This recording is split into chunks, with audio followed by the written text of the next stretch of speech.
ഇന്നത്തെ റെസിപ്പി ഗോതമ്പൊടി വെച്ചിട്ട് നല്ല സ്പൈസി ആയിട്ടുള്ള ഒരു അടിപൊളി നാലുമണി പലഹാരത്തിൻ്റെയാണ്. ഉണ്ടാക്കിയെടുക്കാൻ നല്ല എളുപ്പമാണ്, അതുപോലെ തന്നെ നല്ല ടേസ്റ്റുമാണ്. അപ്പോൾ എങ്ങനെയാണ് ഈ ഒരു പലഹാരം തയ്യാറാക്കുന്നതെന്ന് നോക്കാം. അതിനു മുന്നേ ആയിട്ട് ചാനൽ സബ്സ്ക്രൈബ് ചെയ്യാത്തവരുണ്ടെങ്കിൽ സബ്സ്ക്രൈബ് ചെയ്യാൻ മറക്കരുത്. തൊട്ടടുത്തുള്ള ബെല്ലൈക്കണും കൂടെ ഒന്ന് ക്ലിക്ക് ചെയ്താൽ പുതിയ വീഡിയോസിൻ്റെ നോട്ടിഫിക്കേഷൻസ് ഒക്കെ പെട്ടെന്ന് തന്നെ കിട്ടുകയും ചെയ്യും. അപ്പോൾ ഈ ഒരു സ്നാക്ക് തയ്യാറാക്കി എടുക്കാൻ വേണ്ടിയിട്ട് ആദ്യം തന്നെ ഇതിലേക്കൊരു ഫില്ലിങ്സ് റെഡിയാക്കി എടുക്കണം. അപ്പോൾ അതിന് വേണ്ടിയിട്ട് ഒരു നോൺ സ്റ്റിക്കിൻ്റെ പാൻ സ്റ്റൗവിൽ വെച്ചിട്ടുണ്ട്. എന്നിട്ട് അതിലേക്ക് 2 ടേബിൾ സ്പൂൺ ഓയിലോ അല്ലെങ്കിൽ വെളിച്ചെണ്ണ ഒഴിച്ചു കൊടുക്കാം. എണ്ണ നന്നായിട്ട് ചൂടായിട്ട് വന്നാൽ ഇനി ഇതിലേക്ക് മീഡിയം സൈസിലുള്ള 2 സവാള ഇതുപോലെ ചെറുതായിട്ട് കട്ട് ചെയ്തെടുത്തിട്ടുണ്ട്. അപ്പോൾ അതും കൂടെ ചേർത്ത് കൊടുക്കാം. ഇനി ഇത് നന്നായിട്ട് വഴറ്റിയെടുക്കണം. ഒരു ഹൈ ഫ്ലെയിമിൽ ഇട്ടിട്ട് തന്നെ വഴറ്റിയെടുക്കാം. അപ്പോൾ സവാളക്ക് ഏകദേശം വഴന്നു വരുന്ന സമയത്ത് ഇനി ഇതിലേക്ക് കുറച്ച് നല്ലൊരു ഫ്ലേവറിന് വേണ്ടിയിട്ട് കറിവേപ്പില ചേർത്ത് കൊടുക്കാം. കൂടെ തന്നെ 1.5 ടേബിൾ സ്പൂൺ ഇഞ്ചി, വെളുത്തുള്ളി, പച്ചമുളക് ചതച്ചെടുത്തിട്ടുള്ളതാണ്. അപ്പോൾ അതും കൂടി ചേർത്തിട്ട് നന്നായിട്ടൊന്ന് വഴറ്റിയെടുക്കാം.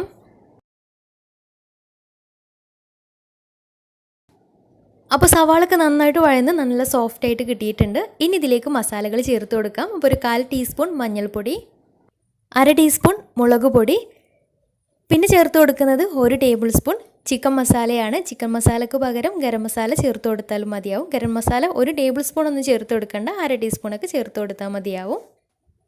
ചിക്കൻ മസാല ആകുമ്പോൾ ഒന്നും കൂടി ടേസ്റ്റാണ്. കൂടെ തന്നെ ഒരു 1/4 ടീസ്പൂൺ മല്ലിപ്പൊടി കൂടെ ചേർത്തിട്ട് നന്നായിട്ടൊന്ന് വഴറ്റിയെടുക്കാം. അപ്പോൾ മസാലയുടെ പച്ചമുളക് മാറി കിട്ടിയാൽ ഇനി ഇതിലേക്ക് ചേർത്ത് കൊടുക്കുന്നത് ചിക്കനാണ്. ഞാനിപ്പോൾ ചെറുതായിട്ടൊന്ന് ഫ്രൈ ചെയ്തെടുത്തിട്ടുള്ള ചിക്കനാണ്. കുറച്ച് മഞ്ഞൾപ്പൊടിയും മുളക് പൊടിയും കുരുമുളക് പൊടിയും കുറച്ച് വിനാഗിരിയും ഇഞ്ചി വെളുത്തുള്ളി എല്ലാം കൂടെ മിക്സ് ആക്കിയിട്ട് ഒന്ന് ഹാഫ് ഫ്രൈ ആക്കി എടുത്തിട്ടുള്ള ചിക്കനാണ്. അപ്പോൾ അത് ചെറിയ പീസാക്കിയിട്ട് കട്ട് ചെയ്തിട്ട് ഇതിലേക്ക് ചേർത്ത് കൊടുക്കാം. ചിക്കൻ്റെ ഫില്ലിങ്സിന് പകരമായിട്ട് വെജിറ്റബിൾസിൻ്റെ ഫില്ലിങ്സൊക്കെ റെഡിയാക്കി എടുക്കുകയും ചെയ്യാം. അപ്പോൾ ചിക്കനും കൂടി ചേർത്തിട്ട് നന്നായിട്ട് ഒന്ന് വഴറ്റിയെടുക്കാം. ചിക്കനും സവാളയൊക്കെ നന്നായിട്ടൊന്ന് മിക്സായിട്ട് വരട്ടെ. അപ്പോൾ ഈ ഒരു സമയത്ത് ഇതിലേക്ക് പാകത്തിന് ഉപ്പ് കൂടെ ചേർത്ത് കൊടുക്കുന്നുണ്ട്. സവാള വഴറ്റിയെടുക്കുന്ന സമയത്ത് ഉപ്പ് ചേർത്ത് കൊടുത്തിട്ടില്ലായിരുന്നു. അപ്പോൾ ഉപ്പൊക്കെ ചേർത്തിട്ട് നന്നായിട്ട് മിക്സാക്കി എടുത്തു കഴിഞ്ഞാൽ ഇനി അവസാനമായിട്ട് ഇതിലേക്ക് കുറച്ച് മല്ലിയില, അത്യാവശ്യം ഒരു പിടുത്തം മല്ലിയില ഇതിലേക്ക് ചേർത്തിട്ട് നന്നായിട്ട് മിക്സാക്കി എടുത്തിട്ടുണ്ട്. ഇത്രയേ ഉള്ളൂ, നമ്മൾ ഫില്ലിങ്സ് റെഡി ആയിട്ടുണ്ട്. ഇനി ഇതൊരു ഭാഗത്തേക്ക് മാറ്റി വെക്കാം. പിന്നെ ഈ ഒരു ഫില്ലിങ്സിൽ എരിവ് കുറവുണ്ടെങ്കിൽ പാകത്തിന് കുരുമുളക് പൊടി കൂടി ചേർത്ത് കൊടുക്കാം. ഞാൻ എടുത്തിട്ടുള്ള പച്ചമുളക് അത്യാവശ്യം നല്ല എരിവുള്ളതായത് കാരണം മസാലക്കൂട്ടും നല്ല എരിവുണ്ടായിരുന്നു. അപ്പോൾ ഈ ഒരു മസാല നല്ല എരിവ് വേണം കേട്ടോ, എന്നാലാണ് ഈ ഒരു സ്നാക്ക് ടേസ്റ്റ് ഉണ്ടാവുള്ളൂ. അപ്പോൾ നമ്മുടെ ഫില്ലിങ്സ് റെഡി ആയിട്ടുണ്ട്. ഇനി ഇതിലേക്കൊരു ബാറ്റർ റെഡിയാക്കി എടുക്കാം. അതിന് വേണ്ടിയിട്ടൊരു മിക്സിയുടെ ജാർ എടുത്ത് അതിലേക്ക് 2 കോഴിമുട്ട പൊട്ടിച്ചൊഴിക്കാം. പിന്നെ വേണ്ടത് പാലാണ്. ഞാനൊരു കപ്പ് പാലും കൂടെ ഇതിലേക്ക് ചേർത്ത് കൊടുക്കുന്നുണ്ട്. പാലിന് പകരം വെള്ളം ഒഴിച്ച് കൊടുത്താലും മതിയാവും, പക്ഷേ പാലാവുമ്പോൾ ഒന്നും കൂടി ടേസ്റ്റാണ്. പിന്നെ വേണ്ടത് ഇതിലേക്ക് 1 ടേബിൾ സ്പൂൺ കുരുമുളക് പൊടിയാണ്. അപ്പോൾ അതും കൂടെ ചേർത്ത് കൊടുക്കാം. കൂടെ തന്നെ പാകത്തിന് ഉപ്പും കൂടെ ചേർത്തിട്ട് നന്നായിട്ടൊന്ന് അടിച്ചെടുക്കണം.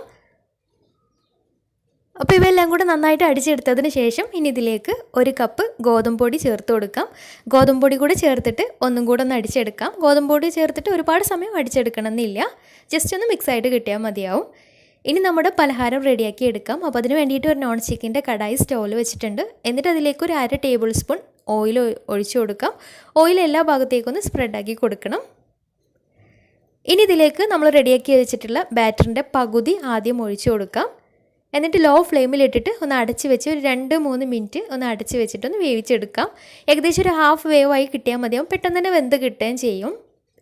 അപ്പോൾ ഒരു ഹാഫ് വേവ് ആയിട്ട് കിട്ടിയാൽ ഇനി ഇതിൻ്റെ സെൻറ്ററിലേക്കായിട്ട് നമ്മൾ നേരത്തെ റെഡിയാക്കി വെച്ചിട്ടുള്ള ചിക്കൻ്റെ ഫില്ലിങ്സ് ഇട്ട് കൊടുക്കാം.